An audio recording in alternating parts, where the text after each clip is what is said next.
change is the only constant thing in life. Once you do not give up hope, you will see the change that you are praying for. And the best way to see the change is to be the change that you are dreaming about. So as long as I've made a mama that I am not going to compromise on the issue of Nigeria, that I will continue to search for that change until I get it. I have the conviction that if I could get it in Nollywood, when people did not give any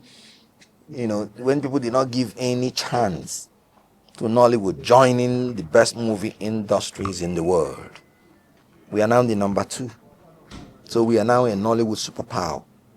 So if we cannot be deterred because of our lack of finance, lack of resources, and we moved into Nollywood, no, I will not be deterred because of what I'm seeing today in politics. I believe that Nigeria will be a superpower nation in my generation because we have the resources, human and material. It is only leadership that we lack.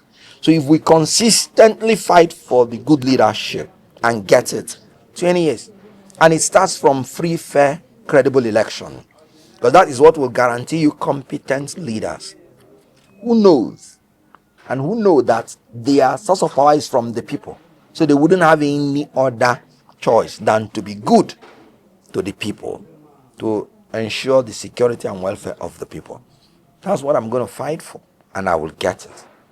Nigeria is on the path to regeneration and to the path of greatness. I will not compromise on that. The hope is very clear, and the hope is very brilliant. Have you seen us squabble in ADC? ADC is a product of a well thought out plan to give Nigerians the platform of their dream. We are not trying to win the next election, even though we're going to win it. We're trying to rebuild this country. So it's a party that we are building to restore the dignity of Nigerians and Nigeria. It's a party we are building to ensure the security and welfare of the people. It's a party we are building to ensure great future for the next generation. So we are thinking about the next generation. Have you seen us in this kind of bickering? I told people that PDP and LP, they are dead. I don't play politics when I analyze issues because I'm a public affairs analyst. I'm a technocrat. And I say it is only a coalition of all opposition forces that will be able to give Nigeria a new life. So we are talking about my advice to PDP, LP, whatever, is for all of them to come together under ADC so that we will work as one force. Why do I say ADC? No, it's not because I'm a member of ADC now, no. It's because ADC is a party chosen by the entire coalition. They sat down and negotiated for 18 months before making the choice. Each other party is one party, but ADC is the coalition of all the opposition forces. So I am advising them now that all of them should come together under this umbrella so that we'll be able to take out this incompetent APC. You know what Senator Lindume say? He said APC is like a big ship that is full of empty cargoes, meaning it is now a party of big vessel that makes the most empty noise. I'm happy that some of these defecting transgenderic governors, because I maintain that political transgenders, because are they PDP or APC? In their state, you don't want to be PDP, you don't want to be APC. That's why they are transgenders. I'm happy that even one of them had sense of shame, and I'm talking about the governor of Taraba, to say I'm suspending indefinitely going to APC because APC has become an embarrassment. He said he cannot go into APC in view of the prevailing security situation in Nigeria.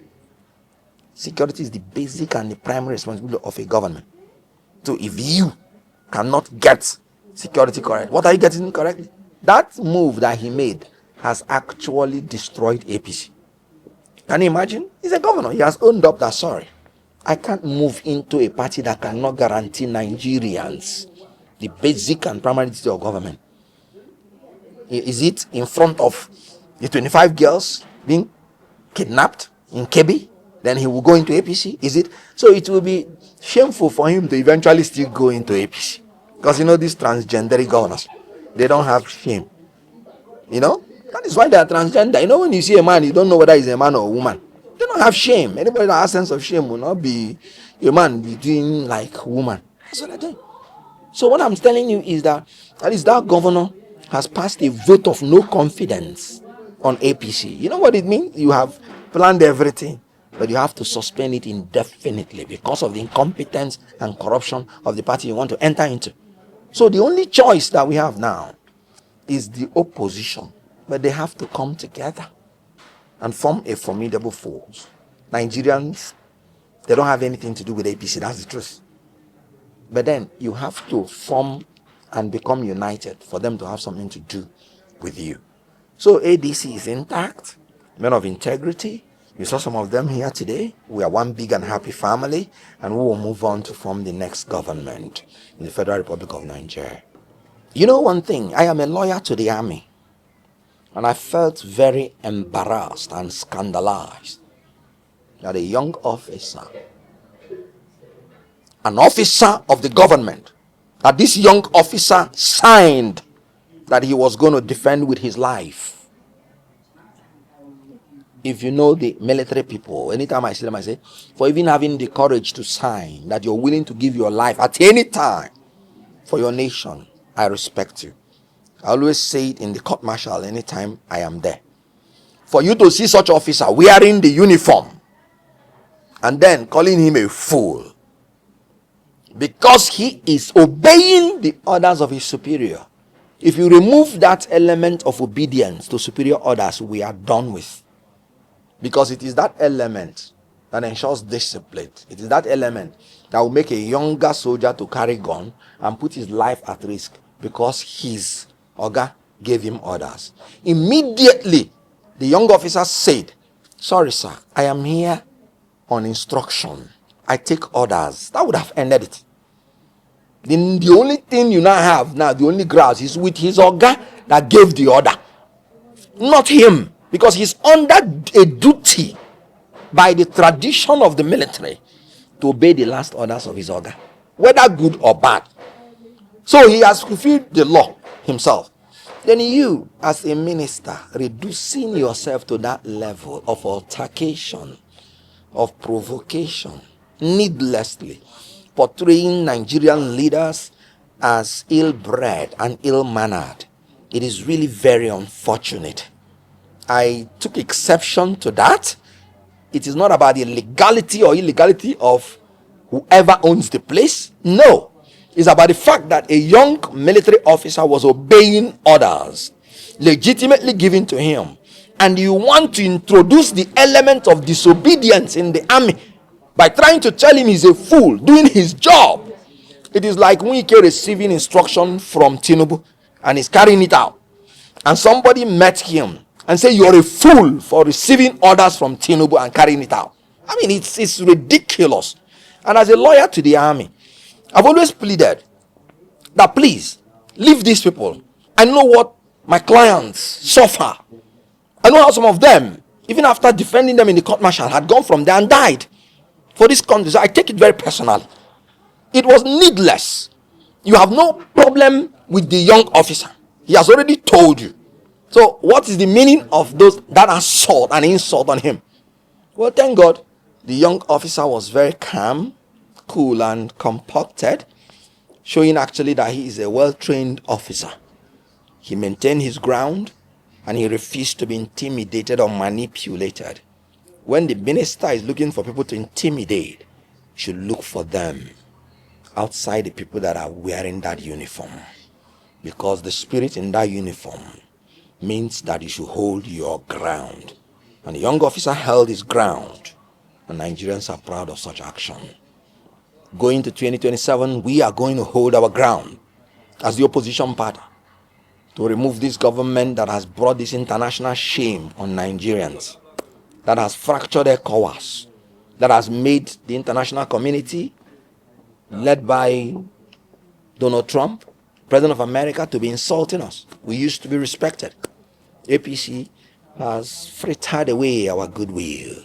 So this is time now to restore the dignity of Nigeria. I, as a lawyer, the last time I granted an interview to people, I said PDP is dead. And people thought I was playing politics. No. When the national chairman and national secretary are two different worlds, serving different purposes, how do you think they can be reconciled? Now, PDP is going to go into war. One will defeat the other. And in politics, even if you defeat your opponent, you still come out worse for it. Because you need everybody. Now, PDP is dead because how can they choose as secretary a man who comes from a faction that say they have endorsed another person to be president of Nigeria in 2027? How? So it is dead. It is going to be irreconcilable. So one faction is going to defeat the other. And even if it ends in winner-loser, it will still be a bad thing for the party. So they are hemorrhaging. And there is no rebuilding. Because a party is like a company in a stock exchange. When there is bad news against the party, people will not go to buy their shares. Because nobody would put his destiny in a ship that is piloted by drunkards and madmen. What they displayed in Wadata Plaza is the exhibition of madness and drunkenness. People who drink akpatashi by 5 a.m. and they will come and use their car. Governors, ministers, to use their car and their thugs to be blocking their ways and fighting. I mean, such party, do you think any reasonable person will want to be part of it? Wike has told you, he has endorsed Tinubu 2027. So what were you expecting? Again, is it that you agree with him or the party will be destroyed? So the whole idea is to make PDP not viable for 2027 so that Tinubu will come back or they destroy PDP. I said it the other time when they were shouting zone to the south, zone to the south. I said, with respect to PDP, I said, PDP, you don't have sense. These people that are telling you zone to south is zone to Tinubu they mean. And they thought I was joking. But Wike had come out to say, look, if you don't zone this thing to Tinubu, it is fight to finish. He said PDP should not even produce a candidate, presidential candidate. So what else is left? So it is shameful. What they are doing now, is what they would have done in 2023 in Igbo land. They say when an aberration or an abomination lasts more than 1 year, it will become a culture. So the abomination and aberration in PDP now has become their culture.